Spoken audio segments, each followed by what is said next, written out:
Leila Centner, welcome to the podcast. Thanks for having me, Jeremy. Really, really grateful to have you here. And I want to start off by talking about the fact that you and I have one thing in common, and that one thing is that we both seem to trigger and upset a lot of people. And I think a big reason for this is because you are so authentically you, and you speak your truth authentically, unapologetically, and that upsets a lot of people. It's the only way to be, right? So I want to hear just a little bit about that journey for you, like especially the first few months of COVID. Yeah. Schools are shutting down. Kids are being forced to wear masks. Mm-hmm. All of both teachers and students are forced to get vaccines, right? And no one's really asking critical questions. Yeah. What are the potential side effects of these things? How is this going to affect us 5 years, 10 years down the road? And you were one of the pioneers who spoke out against this movement. I think that's what got me the most, is how were so many adults not standing up for our kids.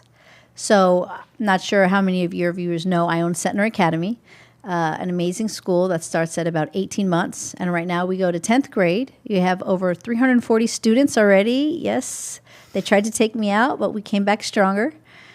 And we're go to 10th grade. Next year will be 11th, and then the next year will be 12th. An amazing entrepreneurship program, great speech and debate. It's just a school with happy kids where they're enjoying their environment. And so when we were locked down in March of 2020, right? We didn't know what was going on, so we went online quickly. That summer, and 30 days later, I had figured out what was going on. I didn't know prior to that. I was literally clueless. I didn't know who Bill Gates was. I mean, I knew who he was, but I didn't know who he was. You know what I mean? I didn't know I was still in the matrix, okay? Besides the fact that I never vaccinated my kids with childhood vaccines just because God told me not to. That was the only reason I didn't do it. I had no evidence. So that summer hit, and I decided I'm opening school back up. So I had an underground boot camp of summer school with a secret group of 20 kids and their parents, and we had the time of our life while the schools were still shut down. So again, by that time, I knew it was a big scam. So rolling around September 2020, I was like, I'm not masking these kids. This is a scam. I'm not playing around along with the charade, and I'm going to fight for these kids. And I'm willing to get arrested.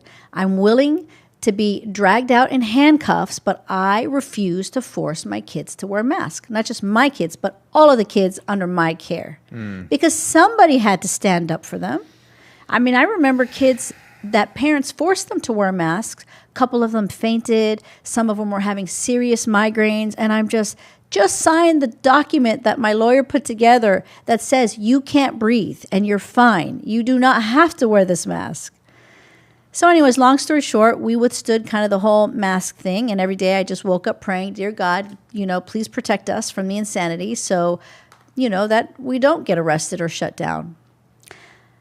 Fast forward to April 2021, when the shot mandate came out, and I had a group of amazing, I call them the Avengers. They were these doctors that just knew everything about the shots inside and out. In fact, RFK came January 2021 to our school and warned everybody about the dangers of the shots. I'm surprised that didn't leak, but it didn't. So anyways, April comes around, and I basically had a Zoom video, and I drew the line in the sand where I'm like, listen, you don't know what you're getting. I'm hearing about this shedding thing. By the way, I've been proven right by it. Many studies have been done since then. Shedding, meaning if you get the COVID shot and you are next to somebody, you could give them some of the garbage that you just got into your body. Wow. That was my whole stance. And they tried to say I was cuckoo for Cocoa Puffs. I was crazy, even though it clearly states in some of the vaccine inserts of one of the childhood shots that shedding is a possibility. Yet they tried to completely deny it. Anyway, camped outside my doorstep, CNN, MSNBC, all the crazy insanity calling me a whack job for saying this was an experimental vaccine. Meanwhile, you just need to look at the label of the box and it says experimental. It's crazy. It's crazy. So long story short, I just stood my ground. It was hard. Yeah. I had to pray and meditate a lot to get through it. As you know, I have an amazing husband who was my rock at the time. I do not know how I would have gotten through this without him. Cost me, 7 figures because I voided a lot of contracts. I'm like, look, you don't want to be here, go. My entire elementary staff quit on me. Yes, because they thought I was crazy for trying to protect them from getting this shot. Right, because you didn't want the teachers to get vaccinated because you were worried that if they did it, they would spread a potential sickness or illness to the children. Exactly. And so I said, look, guys, it's April. Wait 2 months. Can't you wait 2 months? Till there's more data? No, till the summertime. Then go vaccinate till your heart desires. Give yourself 6 vaccines. I don't care. Yeah. But right now, let's protect the kids because we don't know what we don't know. And there's evidence that's coming out there. There's very intelligent doctors, pediatricians, that are seeing signs, evidence of 3-year-old babies bleeding from their vagina or rashes on their privates. And I'm like, this is from doctors who are telling me these stories that are real case studies, and they don't know what's going on. The only difference is their parents got vaccinated or their grandparents got vaccinated. And I don't know about you, but I want to do everything to protect our kids because our kids are safe from COVID. The kids had 99.99% survival. I mean, we all had a 99.99% survival rate, right? It's crazy though, Leila, because as you know, the best thing for the business of healthcare in America is a sick child. Yeah. Because when you have a sick child, they're going to be a customer for life. Yeah.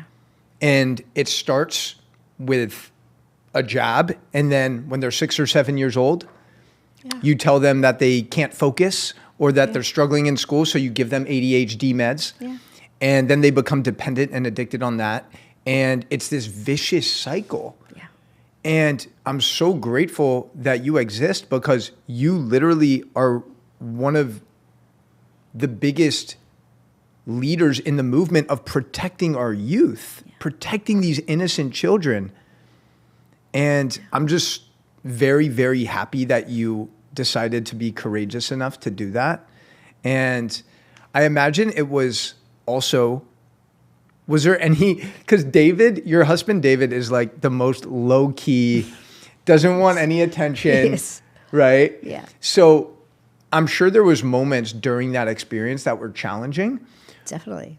What would you say, what kept you going? Was it the prayer? Was it just knowing like deep inherently that you knew the truth? It was knowing when I put my head on the pillow at night that I was doing what was right for these kids. It was knowing that these are God's kids and that I'm here to serve and I'm going to do whatever it takes to make sure that they're safe, especially when they're in my buildings. Their parents trust me with their kids in my team's hands.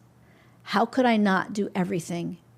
And the parents that thought I was cuckoo and crazy and they left the school, no problem. You don't think that what I'm doing is right? That's fine. Take your kids to another school where they're masking and they're mandating. But there were many, many parents that did stay.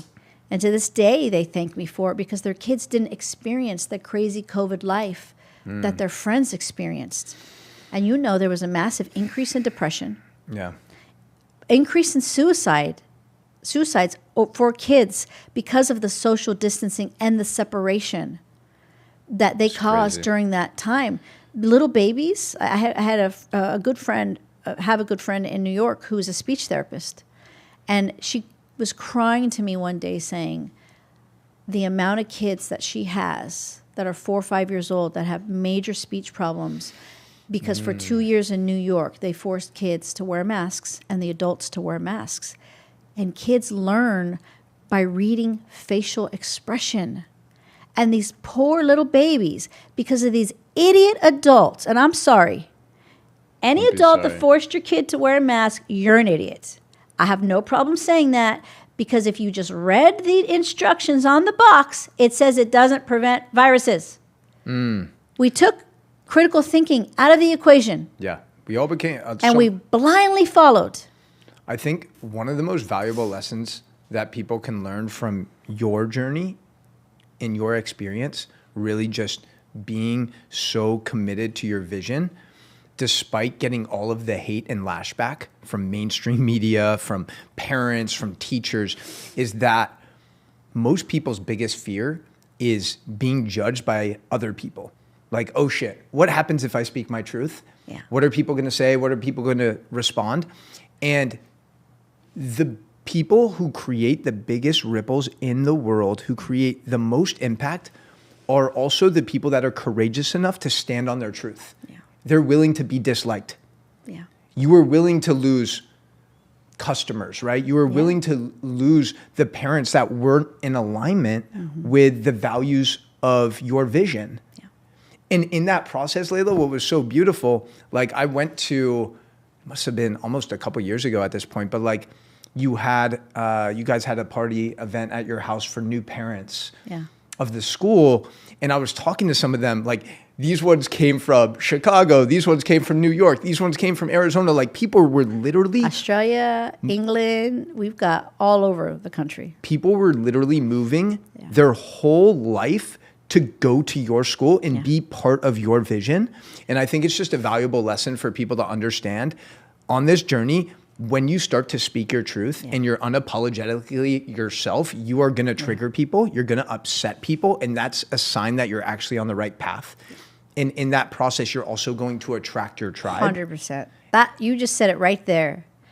We've actually attracted our tribe. I have more friends now than ever because I'm surrounded by people that we are vibrating at the same frequency. I won't say we always agree on everything, but we are vibrating at the same frequency. And even you have some parents that come to the school that fully vaccinate their kids.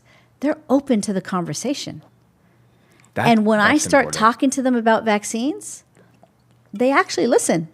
And they watch the videos I send them. Or we've had doctors at our school. I don't know if you ever met Dr. Paul Thomas? No. He's incredible. Maybe you could post the link of his podcast that I did with him below, or a link where he spoke at our school. But he literally goes through data, studies. He had over 15,000 pediatric patients in his clinic. Lost his license for doing a study that showed 100% of every kid that is fully vaccinated is less healthier than kids that have never been vaccinated. Yeah. Am I even allowed to say that word, or is YouTube going to take it down? Yeah, we can always... Are we going to bleep it? No, I think...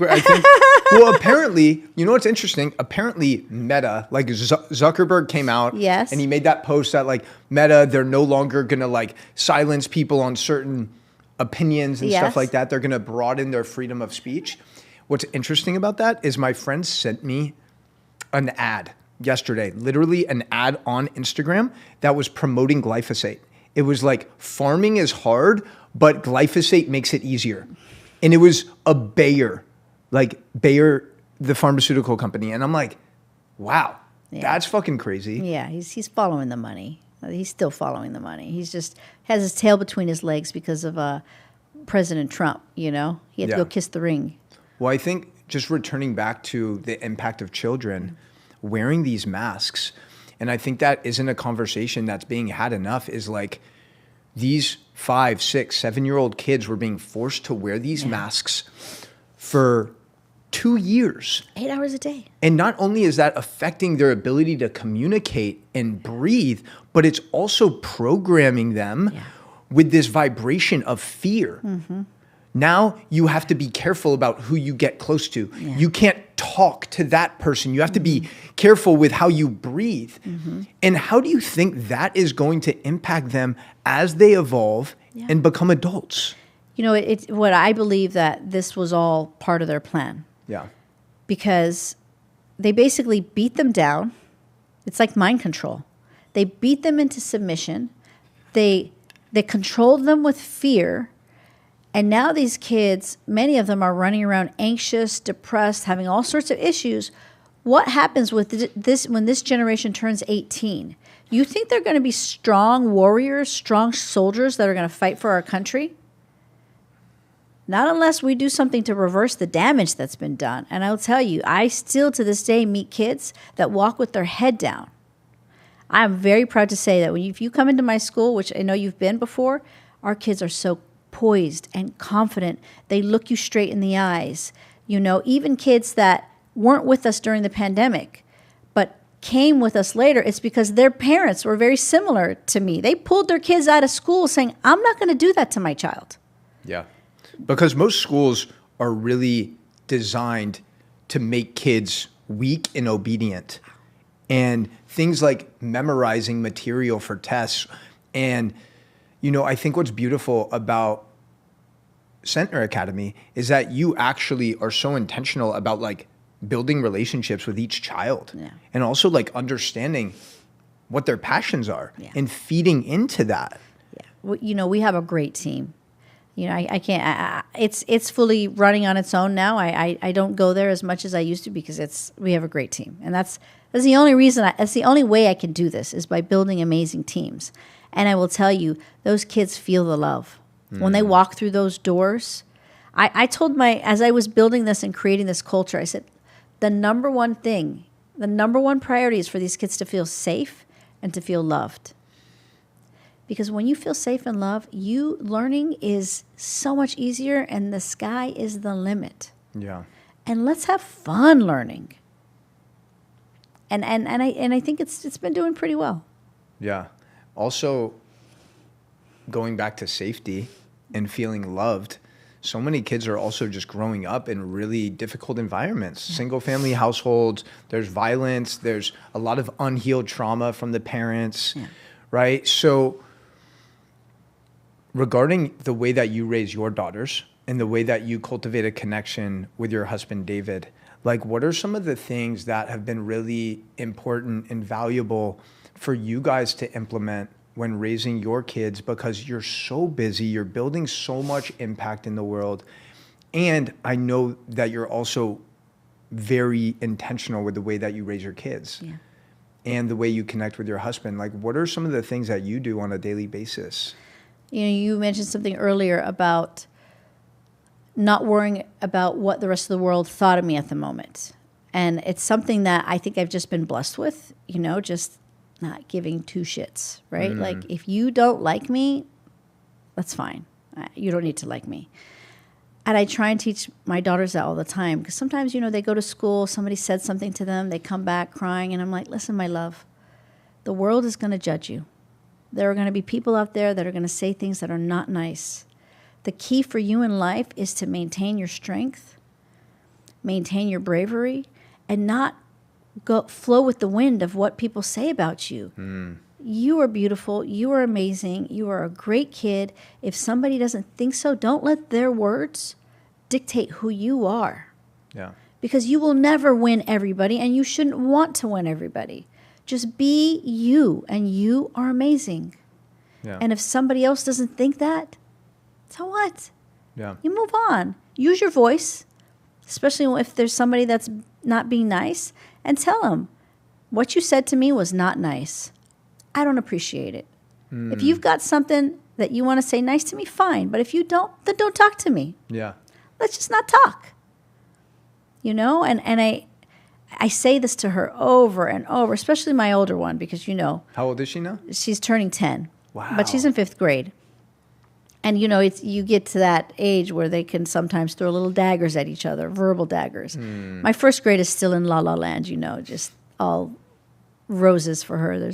She's just all laughs all the time. And I think it's been helping because the more kids can be centered into their core, their strength, and who they are, they're not going to let somebody's words take them down. I mean, look at comments on social media. When you look at comments, there's always people on there that are throwing daggers. Yeah. They're keyboard warriors. It's like, why?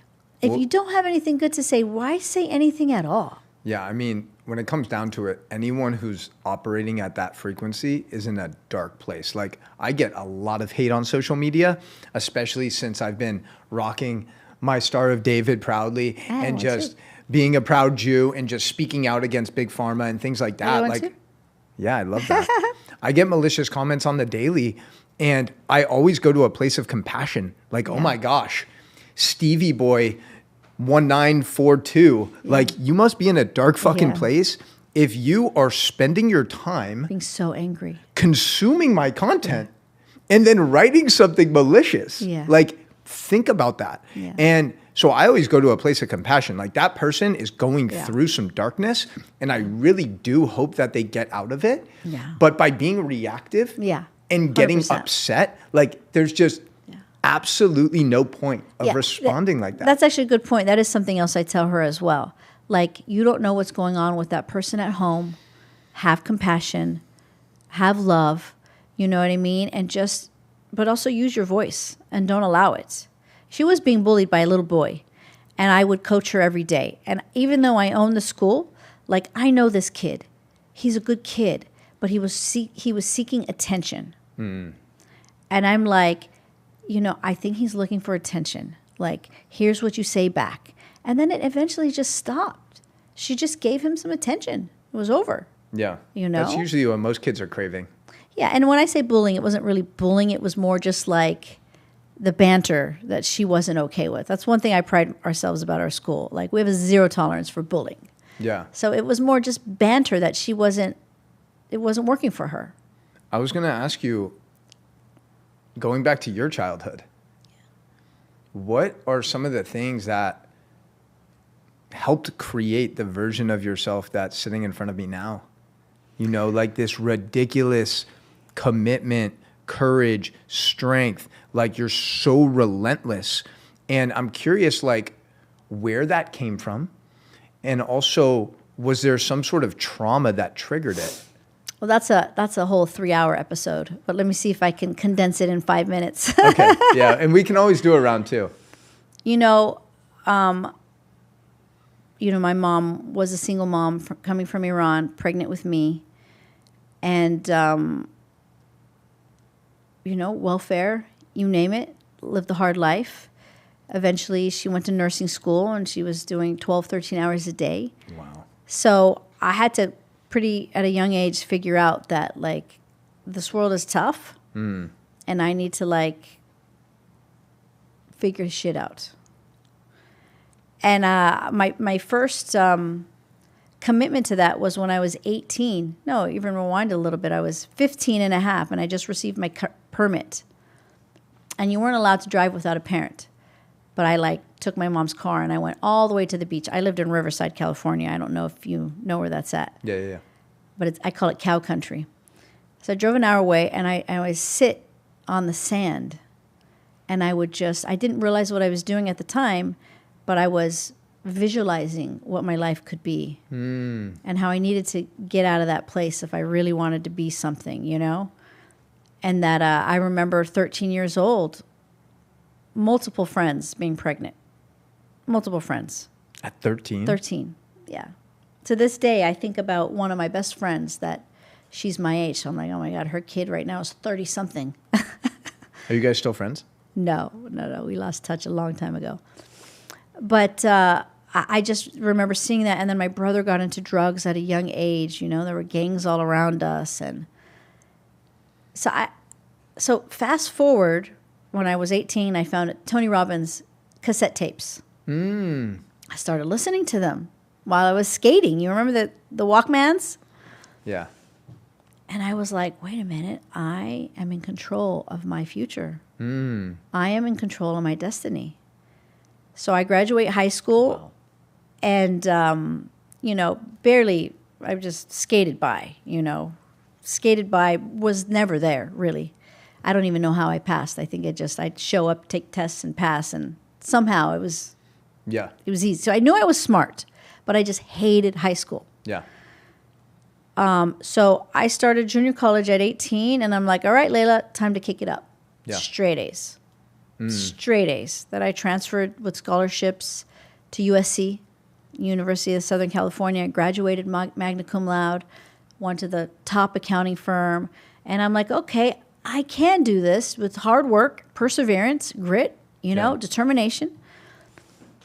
And that was really my focus. I was the youngest CFO at 29 for a $1 billion real estate developer that, we had at the time over $1 billion in assets. Yeah.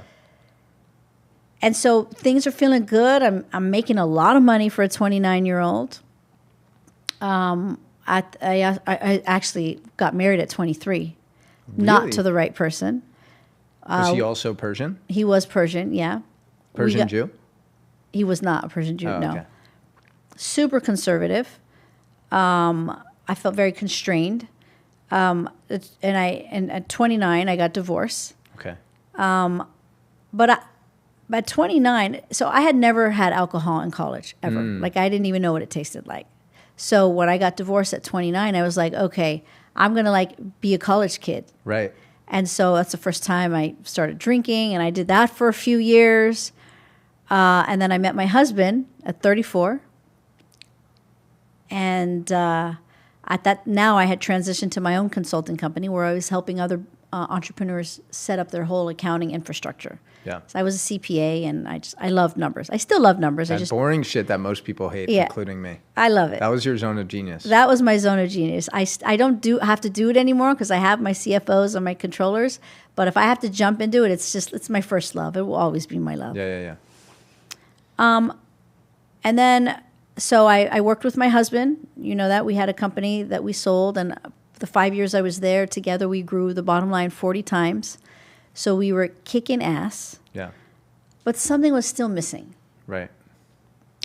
Something was still not complete. We sold the company. I'll never forget waking up, logging into our banking account with my husband by my side when the wire hit, and we're like, wow.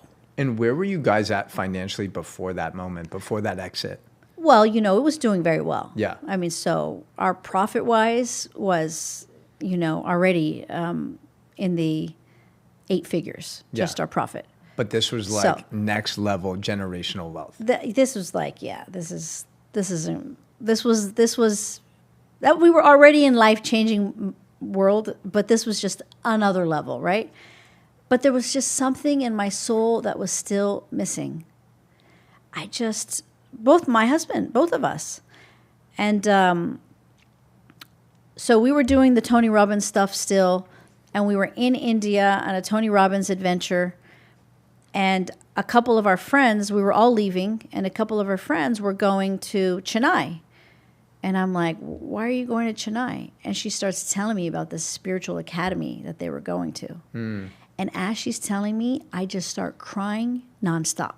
And I'm like, I look over to my husband, because we had already been in India for 3 weeks. And he's like, he's taking it, no, we're going home now. Like, I do not want to be in India for one more day. Mind you, we had a little baby at the time, 6 months old. I'm traveling with my baby, my nanny, my security, and my chiropractor. Like 10 years ago?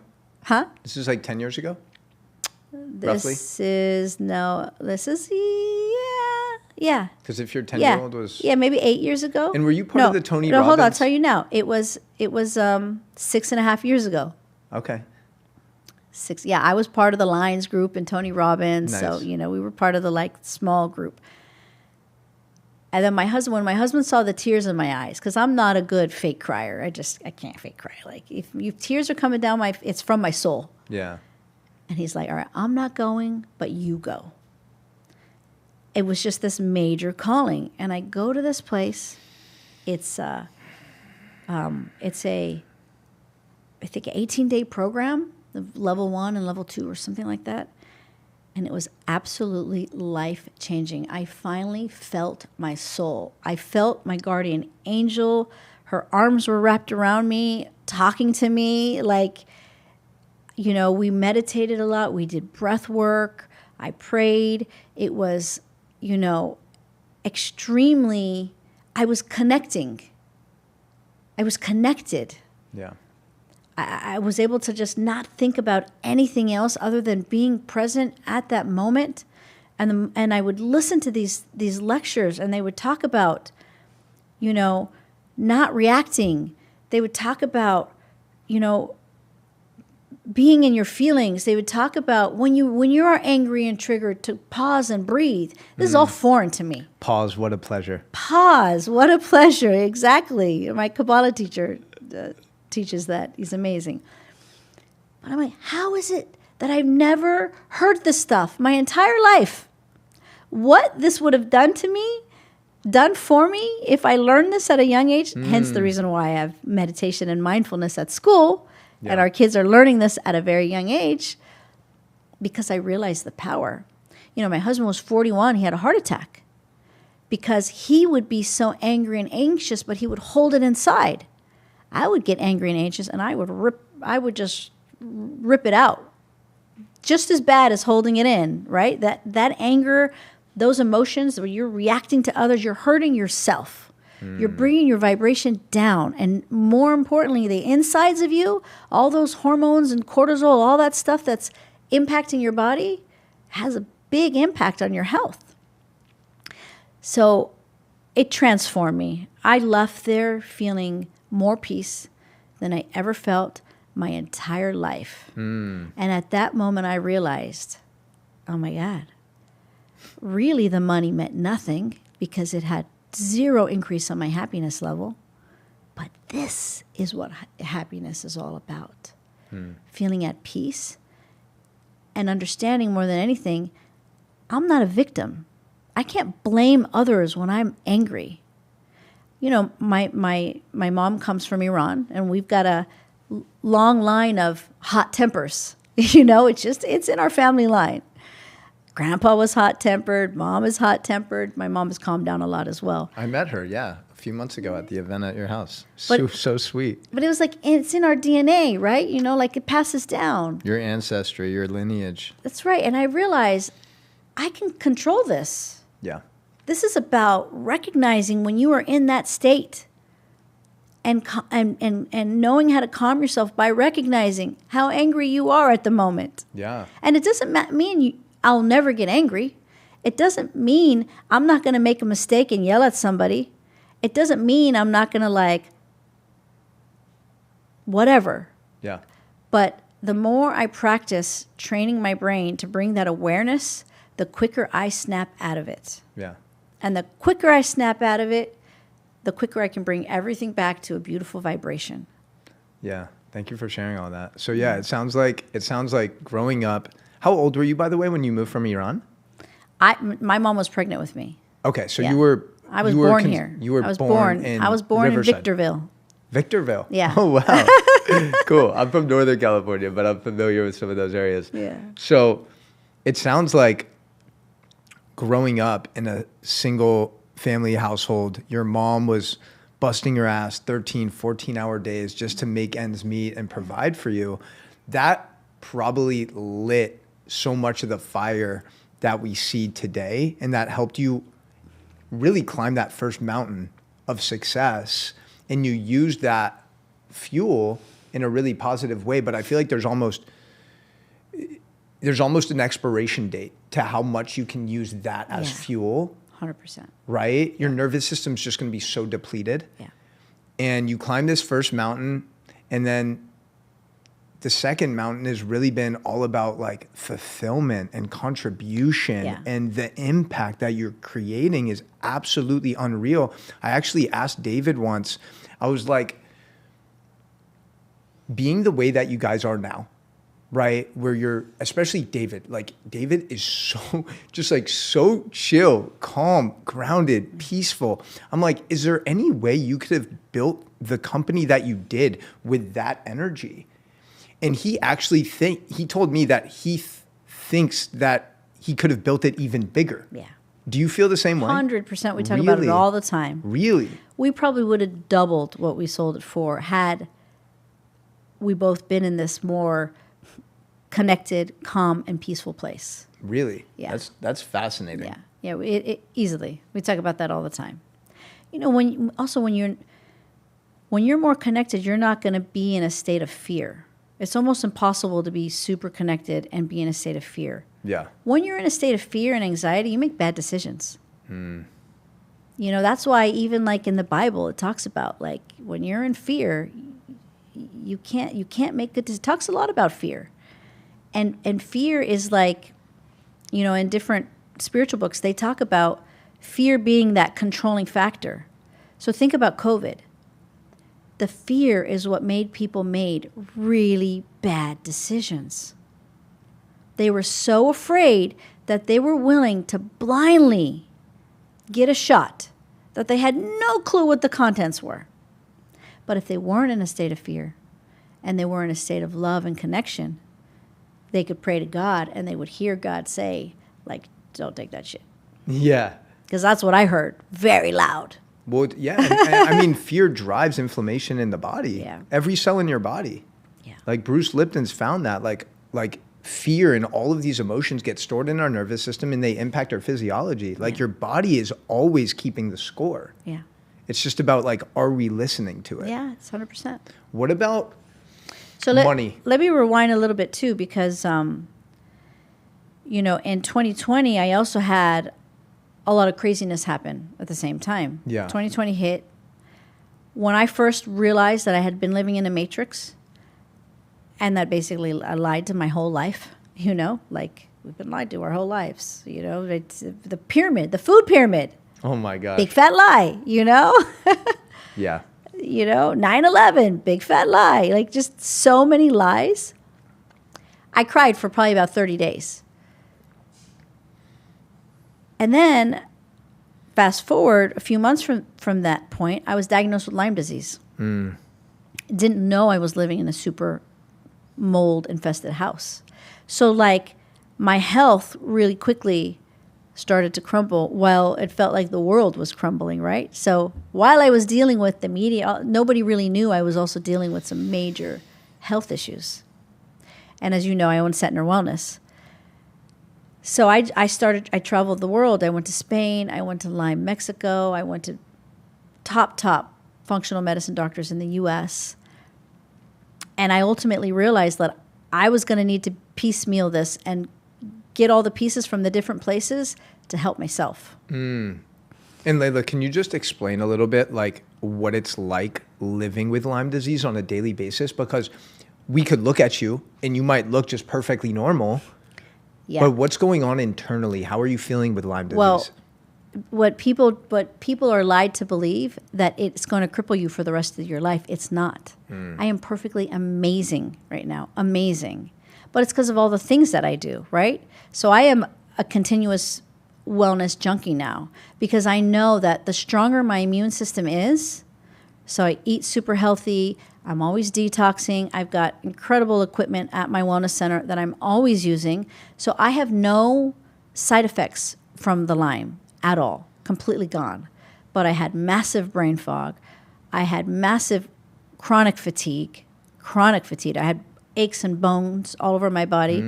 I'll never forget, I got a thermography and I was inflamed literally from my neck down to as far as she did like a full body thing. I was fully inflamed. Then I went back a few years later and she's like, I don't know what you've done, but keep doing it because your inflammation is gone. Are you ready to feel limitless in 2025? I'm talking limitless physically, mentally, emotionally, spiritually, sexually, financially. This is your sign to try out microdosing for 30 days. We have a very special opportunity for podcast listeners. You can get started for only $222. This includes the medicine being shipped to you, the highest quality, fair trade, organic, sustainably sourced microdoses in the world at your doorstep. And you also get access to live group coaching calls with me, our private community. This is your sign to take ownership of your life in 2025. If you're ready, hit the link in the description, and I can't wait to see you on the inside. Then I went back a few years later, and she's like, I don't know what you've done, but keep doing it because your inflammation is gone. Wow. So we don't need to suffer from Lyme. You just got to do the right things to clean your body up. And when you clean your body up and you remove those toxins and you strengthen your immune system, you strengthen your cell membrane, it's all about the cells and that cell membrane, there's nothing. Even like you might have trace elements of it when you go back and test, but it doesn't it's not going to have an impact on you unless it's taken over. It will only take over if your immune system is toxic, inflamed, and hurt, which is where I was 5 years ago. It's crazy. I think your greatest gift in this life is your ability to really transmute the pain into your purpose. Every single obstacle that you face, you turn into an opportunity to just make a massive impact in the world. And if it wasn't for your sickness and your illness and your Lyme disease, you probably would have not started Centner Wellness. Maybe I'm Definitely wrong. Definitely not. No way. There's no way. But it's like, and I think it's so important for people. Would have never crossed my mind. Because there's really no logical reason for you to do it with everything you already have going on. And it's like, there's no need for you to invest more time and energy and resources into creating a new business, but it's coming from a place of service, right? It's like you went through this horrible illness and you realized through your experience, oh, wow, I can actually heal myself from this, which means I can actually help others and you don't heal need to themselves. Suffer. You don't need to suffer. Well, I just think it's like a powerful reminder that usually our tikkun, even though this is a little bit different, but like our tikkun, our soul's correction, that challenge, that obstacle that we're facing in our life is usually the biggest opportunity to step into the highest version of ourselves. Yeah, 100%. Like if you came from a shitty family, it's an opportunity to like create a beautiful family and inspire others to do the same. If you went through a terrible illness or cancer or chronic disease and you defeated it, you get to be that vessel that helps others do the same. Exactly. Instead of being woe is me, why did this happen to me? I'm like, all right, God, it looks like I'm going through this for a reason. I don't know what it is yet, but I know you'll tell me what you want me to do with this. And I just flow with it. I mean, even the school, because I have a zero tolerance for bullying because when I was growing up, I was bullied a lot. I was also the protector of kids that were bullied. So I knew, number one thing, I wanted our kids to feel safe. And that's super important to me. Look, kids are going to be kids, and they're going to do their little things. Right. But bullying is a totally different thing, you know? And also, like, you kind of hit the nail on the head with it. Everything that I touch right now, I'm super passionate about. You know, so we've got an 800-acre ranch in Oklahoma that's eventually going to be a healing retreat center. Wow, I didn't know about that. Beautiful bison there. Wow. You know, we're going to have families are going to be able to go there to reset and detox.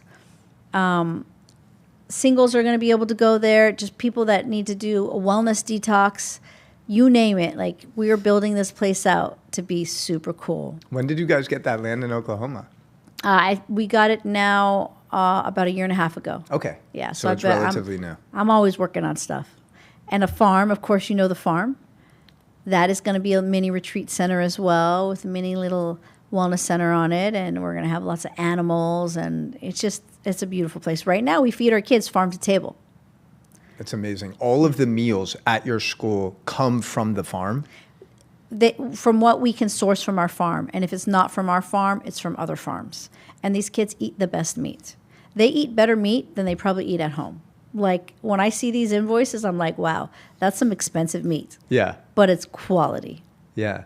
Well, it's crazy when you think about it. It's like we wonder why kids are struggling with ADHD. Yeah. And it's like you stick a kid in a classroom and you expect them to sit there for 6 hours learning about shit that he doesn't even care about. Yeah. And then you don't even allow them to really have recess anymore. And then you're feeding them all this processed garbage that's destroying their gut, destroying their developing brain. Yeah. And then we wonder why kids are struggling to focus. Yeah.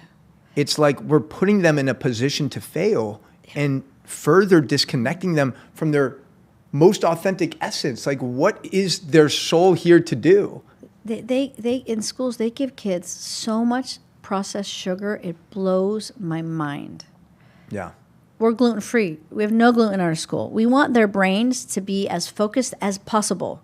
And as you know, the gluten in the U.S. is not the same as the gluten in Europe. Why? Because we put so much junk in the gluten here. Yeah. So most kids' bodies can't process it. And even if they can, their brain becomes foggy. Yeah. So we take out all of those elements. Any sweets that we make for the kids, super clean. You know, we're just very, very focused on making sure that these kids, we have a beautiful salad bar. We have eggs from our farm. Our kids eat like over 700 eggs a week.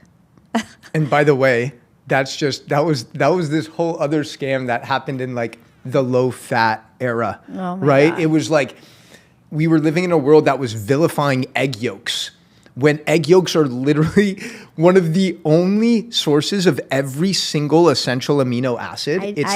I take 3 egg yolks every morning in a smoothie. Oh, really? You just blend it up in a shake? Yeah, but I wouldn't trust any eggs. Yeah. Because they're eggs from my farm, and I know exactly what these chicken eat.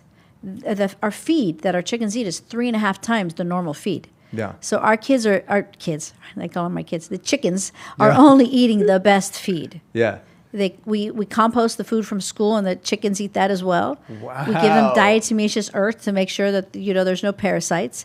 So I wouldn't recommend anyone just eat eggs off the shelf, because some eggs are pretty bad. Well, it's crazy to see what happened the last month with the whole egg shortage. Yeah. Like, I went to Whole Foods every single day for a week. You should have called me. I didn't know. Yeah. Now I will. We have eggs. Now I have my plug for the eggs. Yeah. We have eggs. We didn't run out of eggs one day. Even like a dozen of Vital Farms pasture-raised eggs are like $12 now. Yeah. But what's interesting is when I got their eggs, the yolks weren't very orange. Yeah. So I'm kind of skeptical if Vital Farms is actually using real, like the highest, if they're feeding their chickens the highest quality feed. I doubt they are. Well, there's a little bit of a scam around the color of the yolks. I don't know if you know this, but it's very easy to make the color of the yolks orange by feeding your chickens certain food. Like what? Like orange type things? Yeah, I don't remember the specific food it was, but I was asking my farmer. Interesting. So they do that to make it seem like it's more nutritious, but it's not, according to her. And she's the expert, so. Yeah. So I want to shift, because talking about nutrition, talking about the food in schools and all of these things, right? Your close friend, RFK, is now the Secretary of Health in America. This just must feel so good for you, because I know, like, you guys, again, went through so much shit, received so much lashback criticism for even being associated with him, having him come talk to the kids at school. Yeah. So, like, how has the last month or so been for you? It's amazing. It feels like a lot of eyes are opening. People's minds are becoming more just realizing that, wait a minute, maybe we have been lied to. The sad part of it is so many people are injured by this COVID shot. By the way, anybody here listening to this that has been, come to our wellness center. We have the things to help you detox that crap out of your body. You have a specific protocol to kind of detoxify from the vaccine? Yeah, we've got some cool stuff at the wellness center that will help. Absolutely. Absolutely. In fact, the Ibu 2, which you need to come and do, is an incredible detoxifier. The lady that trained us on the device, she was a young nurse in the hospital, forced her to get the vaccine, got the shot, within a month got myocarditis. Somebody told her about this doctor who sells this device in Boca. She went and got it. Her myocarditis went away, completely went away. And so after that, she quit her job, and she's now training for this doctor. She goes around the world and trains other doctors on how to use this device. It's not a device anybody can do. It needs to be done in a doctor's office by a highly trained nurse. We've got a great team. But yeah, and she's told us crazy stories of things that she's seen. People coming in wheelchairs, leaving, walking. Because it also gets a lot of inflammation out of the body. It gets out a lot of toxins. I mean, it's really, really incredible. Do you think we're going to see, over the next 3, 5, 10 years, do you think we're going to see more long-term effects from the jab? If people don't detox their body and get that stuff out, take supplements, do whatever you can to strengthen your cell membrane. Remember, strengthening your cell membrane is very important, because the stronger your cell membrane is, the stronger it can withstand the basic toxic bombarding that we have in this world. And it's not just the shots. It's the chemtrails in the air. When they fogged here in Florida, what do you think that was? Like some guy in Naples actually tested it and saw that there was crazy bacteria in the fog. Like the toxic abuse doesn't stop. We just need to not be afraid of it and know there is something we can do. And if you can't afford to come to an expensive place like mine, buy an infrared sauna tent and do your infrared sauna, work out, sweat like crazy. You make sure your bowels are moving like crazy because the toxins come out of your body through your urine, your stool, and your skin. So you can get ahead. And there are some non-expensive supplements out there. I think Dr. Peter McCullough has 3 different supplements that he's been recommending to everybody. Again, that's helping the cells. It's helping detox. It's helping strengthen your immune system so you can kick this stuff out. But going back to RFK, we were really happy. You were at our house that day. He was there, and we threw the big event for him, right? I don't think I was. No. Oh, it was. When was that? I was when he was running for president. Yeah. We threw a big event for him. But when he decided to team up with President Trump, we were elated. Yeah. We were just like, this is just the best union. Are you kidding me? He is fearless. He is a fearless man. For him to, they tried to kill him many times. Oh, yeah, and it's not going to stop. Like, they tried to come to his house.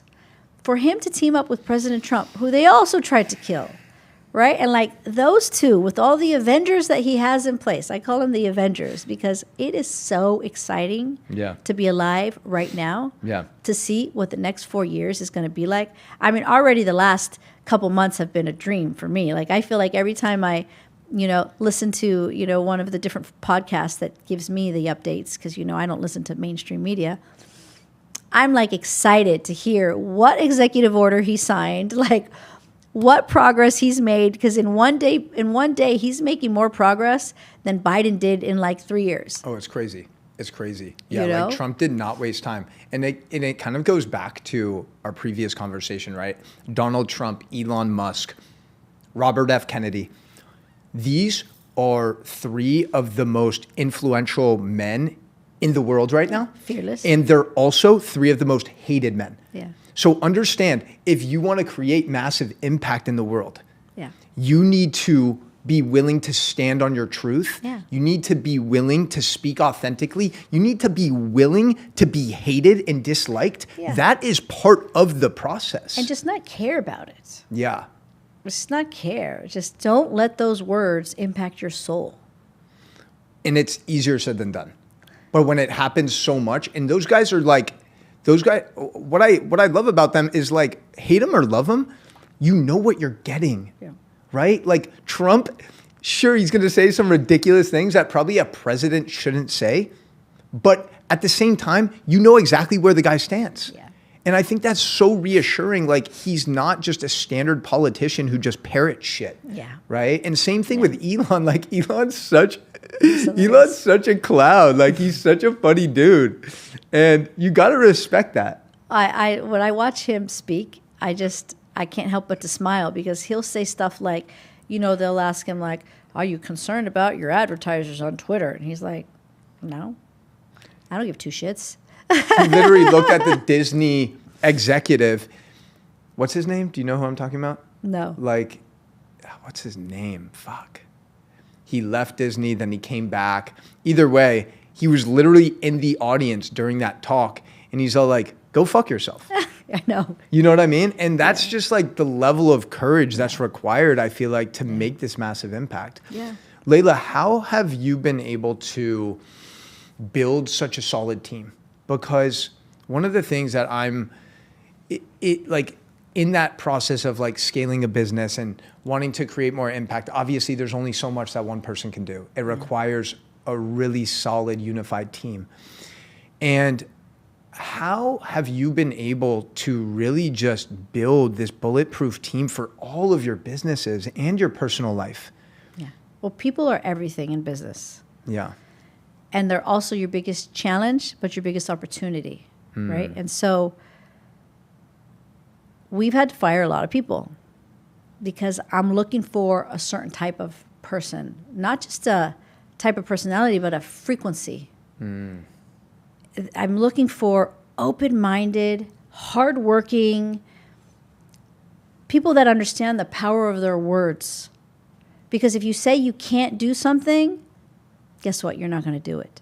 Yeah. Or if you're somebody that brings a lot of negativity and drama to the workplace, that energy and that frequency brings the workplace down. And I'll tell you, it's not easy, but you have to do the hard things. Even if you really like somebody, you're like, that's a good person. But that person keeps coming to work every morning, talking about all the drama they have at home, and woe is me about everything, and how they're a victim, and how they just blame the world for their problems. I tell you, that's not good in your business. Yeah. And sometimes you have to give those people a big hug and say, I will be your friend. You know, I can coach you and help you, but not in the business environment because it doesn't work here. Yeah. You are bringing the place down. Are there any clarifying conversations that you have very early on, like to set the expectation? Yeah. I tell people right away, if you were just looking for a job, this is not the place to be. Because all my leaders are very passionate about what they do. Like, I have a great leadership team. You do. In all my businesses. But it's because they're here with their heart and soul. I'm here with my heart and soul. I could be on a yacht somewhere, sailed off in, I don't know, Saint-Tropez. I don't need to do this. I'm doing this because I love what I'm doing, and I'm here to create impact. If you're not here to create impact and you're just here to create a dollar, you're probably not at the right place. But I look for attitude. Attitude is everything, you know. And it doesn't mean I'm looking for perfect people. So I've seen so many of our employees transform. They went from this person to a very much more higher frequency, elevated soul. I've sent people to India, you know, the India organization in March. You should go check it out. It's amazing. It's called FOA. They come here every year. I've sent so many of my leadership team to that, to experience it, to level up their soul. And my whole thing is, I'm not expecting you to be perfect, because I'm not perfect and I'm learning every day. But I need you to be able to look within. And when you're given feedback, you need to be able to work with that. Because if you're going to be defensive and if you're going to blame everybody else for your problems, it's just not going to work here. Yeah. Or if you're going to be staring at your watch, 4:59, you are out that door, it's probably not going to work here. Yeah. But I do think in business, that's the hardest part, being able to make the tough decisions and saying, look, I don't think this is the right place for you. Yeah. You know, because, you know, especially startups. Was your leadership much different before you went on your spiritual journey, like 6 or 7 years ago? You're kidding me? Beyond. When I was a CFO of the company we sold, I was tough. I was trained by men. I used to be an auditor. I would work 20-hour days, and I was just tough, rough, and I'd make men cry, and I would be proud of it. Yeah. Now I'm not. If I make somebody cry, I'm like, I really screwed up. Or maybe how could I have delivered it better? Or if I make them cry, it wasn't because I yelled at them, it was because I hit them in their heart. Yes. If somebody cries because I hit them in their heart, I will give them a big hug, whatever they need. They're not crying thinking I'm a bitch, which is what they did at the other company, because I was. How big did you guys build that team to? Of the company? We had over 200 people that worked for us. Yeah. Got it. Yeah. What do you do now to activate your feminine energy? Because I feel like a lot of your day and a lot of your life has been like forced almost to be in your masculine energy. Used to be. Okay, so I want to know about that journey. I operated only in my masculine. Remember, I didn't have a dad growing up. And I pretty much at the age of 18 was like, all right, I'm on my own. I need to be very masculine to succeed. So I was in my masculine for a very long time. It wasn't until my spiritual journey that I tapped into my femininity. And when I tapped into that feminine side and realized that I could be so much of a better leader by leading from my heart and leading with kindness and love. And again, don't get me wrong. Sometimes I get upset. Sometimes I flip over to my masculine and I'm like, I have to correct myself and go, no, Leila, come back to your feminine. because that's how I need to lead. And when I'm in my feminine, people do so much more for me. People will jump over the moon. And I didn't understand this. My husband used to tell me this. My husband's actually my greatest teacher. He really is. He is my greatest teacher. He's my greatest mentor. He's my best friend. He's my soulmate. He's my everything. And he'd say to me, Leila, you're so smart. You're so talented. You're never wrong. You see it, but you don't need to react that way. He would tell me this. He would tell me this. Step into your feminine. Your feminine is so beautiful. Blah, blah, blah. I didn't get it until India. And I'm like, I came home and I'll never forget crying, telling him, now I know what you mean. I get it now. And I actually fell back in love with that feminine side. That feminine side is who I am. The masculine side is who I created to rescue myself, to go from Riverside to powerful CFO. But I didn't need that. I could do it being loving and feminine. Doesn't mean I'm not firm. It doesn't mean I don't have direct conversations and say, I'm giving you a last warning. If this happens again, this is not the right place for you. Yeah. It doesn't mean I can't have those conversations. But if I could do it from my heart, and if I could do it with love, they will receive it so much better than the way I used to do it, which was basically off with your heads. Yeah. You know? Yeah, and I imagine David also played a big role in helping you step into that energy 100%. because, like, I think there's so many things going against women right now in society. Yeah. You have the feminist movement. You have this whole... Don't get me started on that movement. You have this whole movement of, like, being this boss bitch. You don't need a man. Be independent. And... There's a reason why. There's a reason why. Man. They complete us. We complete each other 100%, 100%. Not 50-50. We are 100% together. And that union, trust me, I am so much stronger than I've ever been when I found my soulmate. Now, if you are with a guy and he is not your soulmate and he is not your frequency, you can bring each other down. That's the problem that's in a lot of relationships. They are not with their equal. Yeah. And so, you know, like, look at Whitney Houston. She was a superstar. She marries a not-so-great guy, and he pulls her straight down to the floor. Who did she marry? Bobby Brown. Okay. Pulls her straight down to the floor. Yeah, I mean, ends up a crackhead. Yeah. You know, like, how many amazing guys have you met that have allowed women to drop them to the floor? Well, it's crazy. I mean, like that, and that's one of the reasons why, like, I have so much admiration for David, is because he's created massive success in his life, and he's also really successful in every other area of life. Yeah. How often do you see someone who has been super successful in business and entrepreneurship, and they also have harmony in their family life? They also have harmony with contribution and philanthropy. And that is one of the reasons why you guys are so inspiring to me and many other people, because there's so few models of that in our society, where it's like, I couldn't even name 5 couples or marriages where I'm like, yo, I'm really inspired by their union. Like, that's something to aim for. But, you know, we work hard on ourselves. Of course. Right? Like, he does these 10-day retreats. I do these 10-day retreats where we are working on ourselves. We do them together. And we've also had coaching together.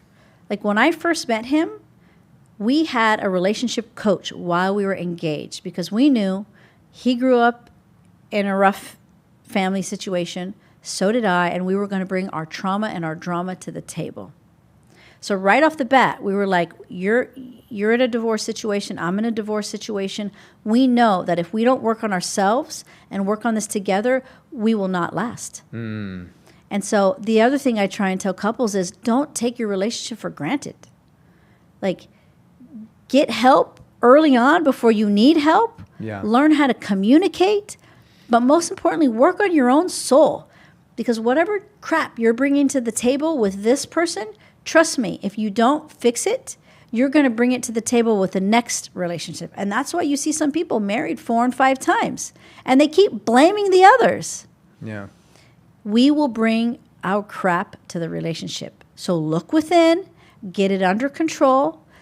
David and I, we wake up in the morning, every morning, happy.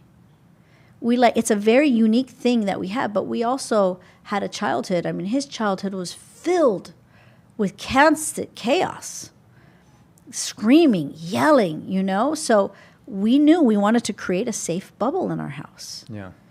Otherwise, you just copy what your parents did and you repeat that unless you break the cycle. Yeah. And I think that's what we've done. And I love it. My husband is constantly working on himself. He goes to these guy groups and he does these guy wellness retreats. I do these lady wellness retreats. It's always about working on our soul until the day we die. Yeah. We're not perfect. We'll never be perfect. But I want to elevate my soul as much as I can until I'm not here anymore. Yeah.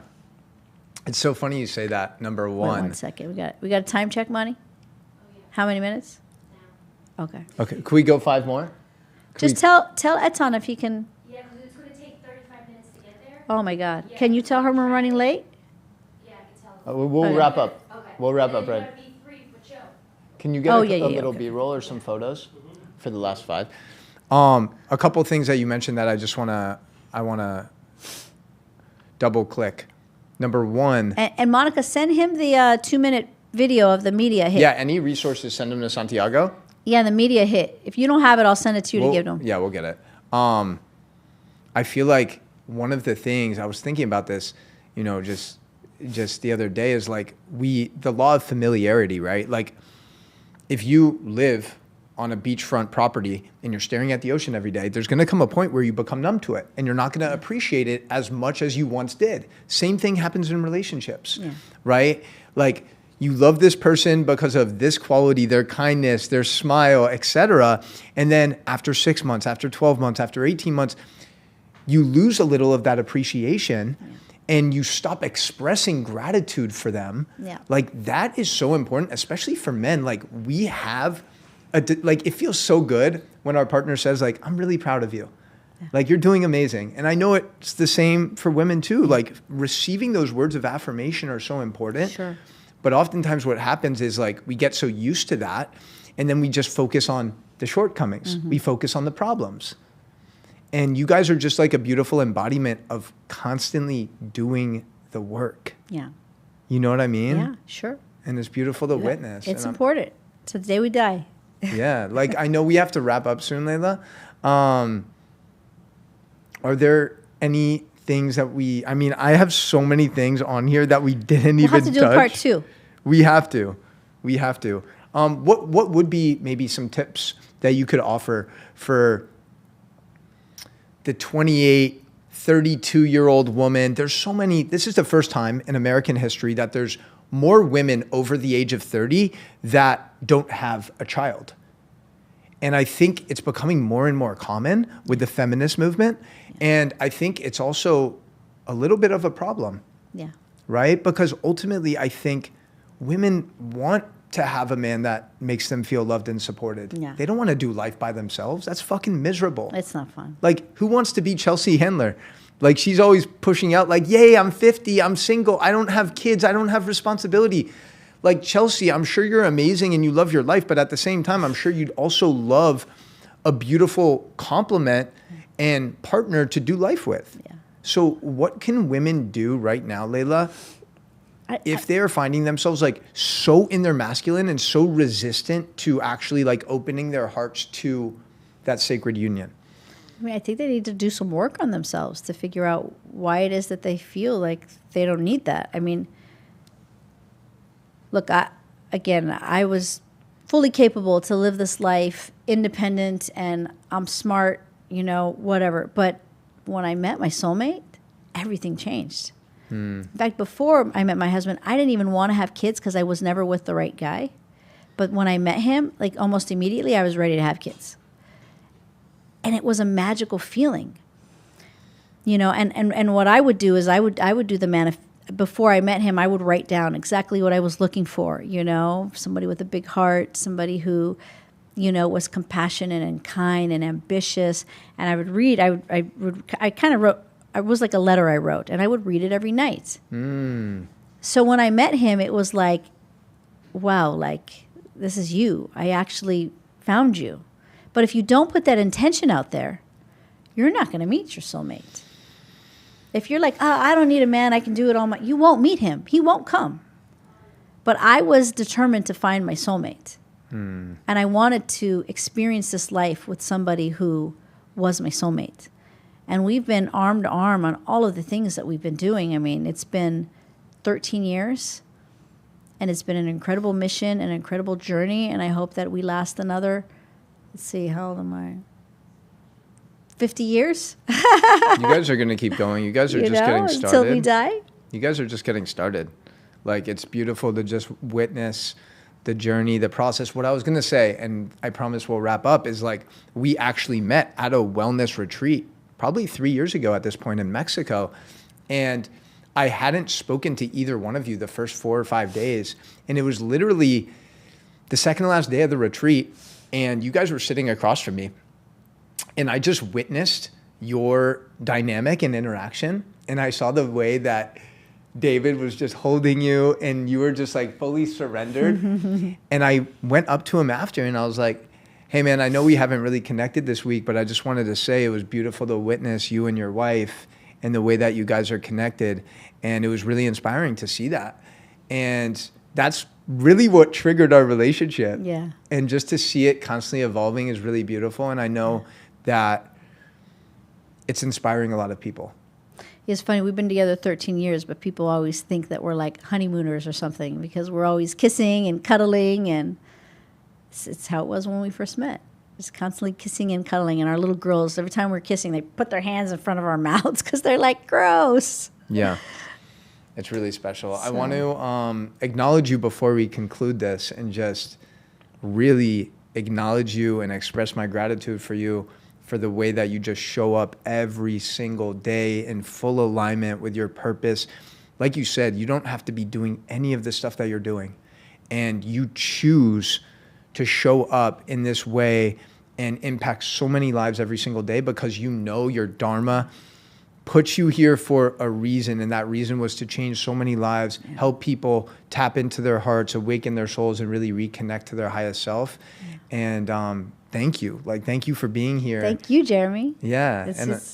I think it's been more than 3 years. Time's gone by fast. But we connected. Yeah. We connected the day we met, and every time we see each other, and you've done things at our home with your groups, it's always been a nice bond and a beautiful relationship that we've had. It's like a spiritual friendship too. Yeah. I appreciate nice connection. You. And we got to get David on here soon. I know he's a little more introverted, but we're going to make... No, he's cool now, We have our own podcast together. We haven't launched it yet, but... So we're going to link to everything in the show notes, some things that Leila is sharing, some really interesting articles, resources. If you're in the Miami area or you want to come to the Miami area, you need to check out Centner Wellness. And if you're a parent watching this and you want to put your child in an environment that's really just going to be so loving, so safe, so expansive, you've got to check out Centner Academy. We'll link to all of those things in the show notes. And thank you so much. Thank you, Jeremy. Much love, everybody. Peace.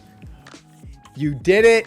You made it to the end of the show. Thank you so much for your time, your energy, your support in listening to this podcast. And really, my mission here is to deliver the best conversations, the best people, so you can continue elevating and becoming the best version of yourself. And all that I ask in return is that you actually take action on the things that we talk about in these conversations, whether it's certain habits to implement or certain thought patterns or belief systems that you want to reprogram and remove from your life. I just want to remind you that your life is your gift. And you are the creator. You are the main character of your movie. So please, please take action on these things we discussed. And tag me on social media. Tag me on Instagram in your stories at Jeremy Awakens. Let me know what stood out the most to you. Let me know what were some powerful moments for you from this conversation. And finally, if you haven't already done so, it would mean the world if you left a review for the podcast. Word of mouth is our oxygen. This is what allows us to reach more people and impact more lives. Thank you so much, and I can't wait to see you next time.